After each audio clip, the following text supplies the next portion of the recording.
Welcome to issue number 1 of the Immoral X-Men from the Sins of Sinister event. So, 10 years have passed since Mister Sinister gained control over mutant kind with the help of his Moira MacTaggart clones, as well as his genetic manipulation. Because with the ability to embed his own DNA into the resurrection process, it allowed him to infect, influence, and manipulate everyone around him with each successful resurrection. He started by infecting the Quiet Council, and then moved to the world as a whole, until eventually the clones lost interest in following his orders, which led them to create agendas of their own. But upon discovering this miscalculation, Mister Sinister decided to hit the hard reset button. But unfortunately, Sinister can't reset the timeline without his Moira clones, which has mysteriously vanished, stranding Sinister in a hell of his own making. So with that said, this issue opens 10 years into the future in New Essex. And when we get there, we see none other than Nick Fury and his Howling Commandos preparing for a mission. Because as of right now, they believed they have the best shot of taking down Sinister, since Orchis was taken off the board in Nightcrawler's issue number 1. So as this insurgency prepares to attack the Westchester complex and uploads a virus to Cerebro, a strange compulsion takes over their bodies.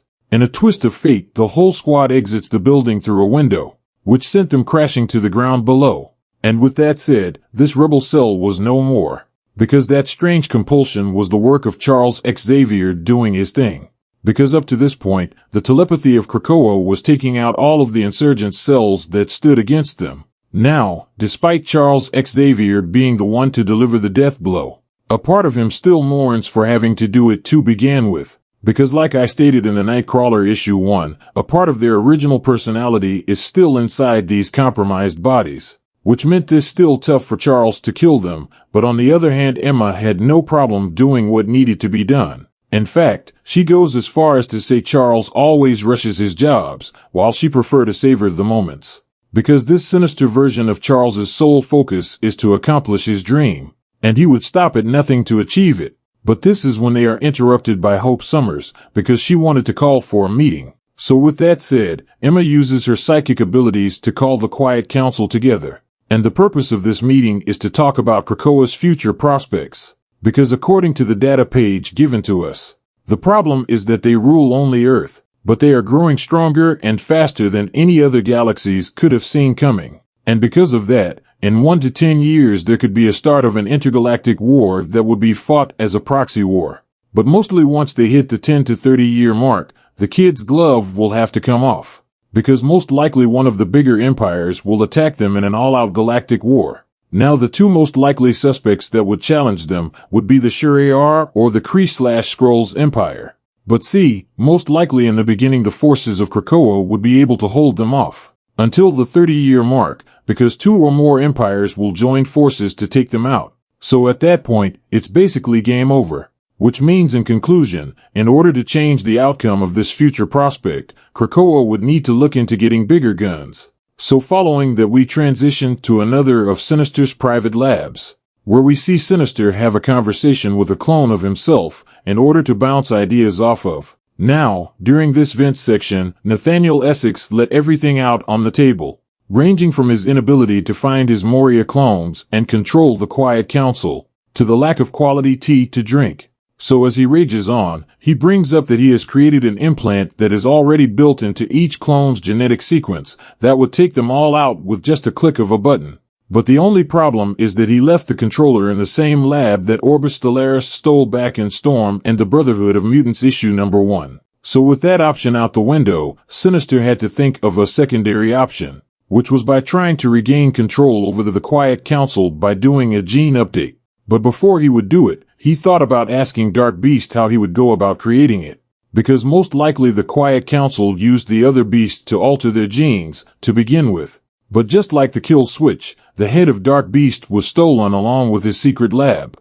So because of that, Sinister comes to the conclusion that he would have to do it the hard way. So before he exits his lab, Nathaniel Essex made sure to eliminate his latest clone due to his inability to trust himself. So following that, in a bold play, Sinister sneaks into Emma Frost's room in the dead of night carrying a needle with the gene update in an attempt to gain control. But little did he know this plan was about to go horribly wrong. For Emma Frost trusts no one, because our girl sleeps in her diamond form at all times with the help of Mastermind chained to her wall, which is jacked up, because she forces him to stay awake all night on a cocktail of amphetamines. So with great haste, Sinister quickly got his butt out of Dodge as Emma called for a quiet council meeting. So with this epic failure, Sinister was made public enemy number 1 as the forces of the council scoured the globe in search of him. And one of the cool things that were brought up in the data page was that they went to Wakanda to find him, stating, Sinister could have had an unlikely private treaty with Wakanda. So to make sure Sinister wasn't there, Charles was going to breach the matter with the sealed polity of Wakanda, which means Wakanda could still have control of themselves. But anyway, we skip to Sinister's secret Westchester complex, where we see the man of the hour. And apparently, his time has run out, for Emma Frost arrived on the scene and was ready to put in some work. But see, Sinister was waiting for this moment because he created a weapon made just for her, using the genes from Banshee and Cypher.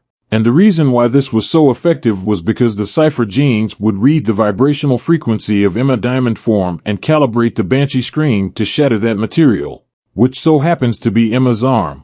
But unluckily for Sinister, he wasn't the only one prepared for this fight, because Emma took out a pack of patches with Wolverine's face on it and slapped it on herself. And just like that, her arm grew back, which forces Sinister to go to his backup plan, which were some chimeras of the Nasty Boys mixed with Cyclops.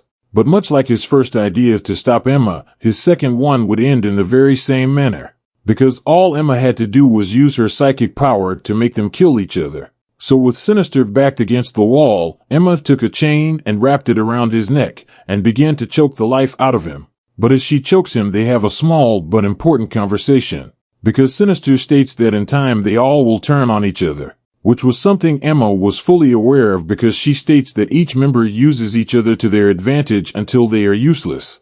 And as for Sinister, he has run his course in her eyes, until he mustered up his remaining will and reached for a button on a console and clicked it. For this button activated a hologram of a prototype chimera that would help win the coming war. So eager to hear more, Emma slightly released the chain just enough to ask some additional questions about what she was seeing, which the bound Sinister answers by saying his new chimera would be able to use 5 mutant abilities at once. So with this new revelation, Emma stated that she would bring his fate up to a vote before the council, but before she would do that, she needed one thing from him first, and that was for him to beg for his life, which he did without problems. So when all was set and done, the council had their vote, and due to the coming future threat, the council voted to keep him on to work on his latest chimeras. And fun fact, this chimera that was shown on the hologram could be the same one that we saw in House and Powers of X that went by the name Rasputin 4, the 3rd generation chimera which fought against Nimrod. But anyway, getting back to the end of the story, we see a broken and beaten Sinister surrounded by dead chimeras as he looks on to see Emma leaving the room. So with that said, this issue comes to an end.